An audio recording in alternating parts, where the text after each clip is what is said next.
আজকে আপনাদেরকে দেখানোর চেষ্টা করব যে গ্রাম বাংলার যে সুন্দর পরিবেশটা, অত্যন্ত সুন্দর পরিবেশ এবং গ্রামের যে নদীগুলো থাকে এটার পাশে আজকে আমরা এসেছি এবং এখানে মানুষজন কিভাবে বর্ষার মৌসুমে মাছ ধরে এটা আপনাদেরকে আজকে দেখাবো।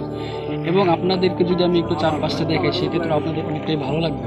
প্রথমত আপনাদেরকে আমি দেখাতে চাই গ্রাম বাংলার যে নদীটা থাকে এবং বর্ষার মৌসুমে যে পানিগুলো হয় সব এখান দিয়ে প্রবাহিত হয় এই দিক দিয়ে। সর্বপ্রথম এই নদীটা ছিল আর একটু ওইদিকে, কিন্তু একটা কথা আছে এখানে যে নদীর এপার ভাঙে তো ওপার গড়ে, ঠিক তেমনই ভাবে নদীটা ওপার গড়ে এপার ভাঙে। আর যদি আমি এটা একটু প্রমাণ দিতে চাই সেই ক্ষেত্রে আমি বলবো যে এই জায়গাটা সম্পূর্ণ ছিল আপনার মাটিতে ভরা, কিন্তু ভাঙতে ভাঙতে ভাঙতে ভাঙতে এই সম্পূর্ণ জায়গাটুকু ভেঙে গিয়েছে।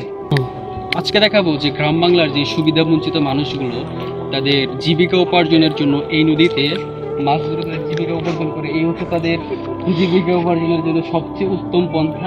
এই যে দুইটা বাইকে দেখতে পাচ্ছেন, এরা আসলে দিন এনে দিন খায়, এরকম তাদের বাজে অবস্থা, খুবই অসহায়। যদি আমরা তাদেরকে জিজ্ঞেস করি যে আজকে কিরকম মাছ তারা ধরেছে তাহলে আমরা জানতে পারবো। সো গাইস, আমরা আজকে জানার চেষ্টা করবো যে তাদের দিনে ইনকাম কত টাকা এবং তারা এই পন্থা কেন বেছে নিয়েছে অন্যান্য জীবিকা তাগিদের কাজ থাকার সাথে। গ্রামে মাছ ধরার পদ্ধতি হচ্ছে এইটা, এভাবে মাছ ধরা হয়।